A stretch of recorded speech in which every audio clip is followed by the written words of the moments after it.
Alors Kevin, victorieux de l'étape dunkerquoise, est-ce que tu peux nous faire un petit bilan de ces 3 jours inauguraux du Tour de France à la voile?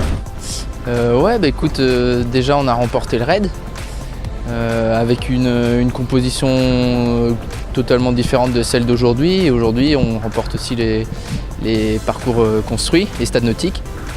Et donc voilà, c'est notre force aussi de pouvoir faire varier les compositions d'équipage et puis toujours faire marcher le canot du mieux qu'on puisse.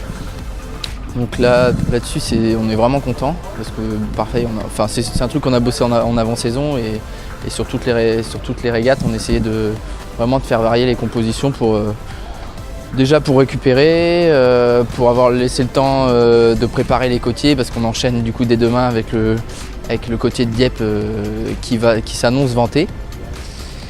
Et du coup, c'est Quentin qui sera à la nave et il a pu préparer tout ça aujourd'hui. Et après, scénario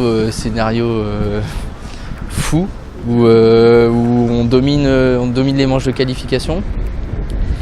Et arrivé en super finale, on se retrouve, on rate notre départ complètement.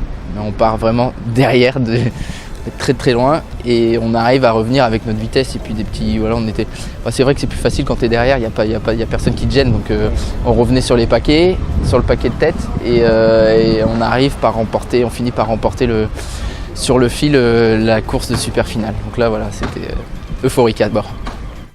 Eh bien, c'est l'équipage Team Lorena Limonade Golfe du Morbihan qui est le vainqueur de l'acte de Dunkerque ce soir.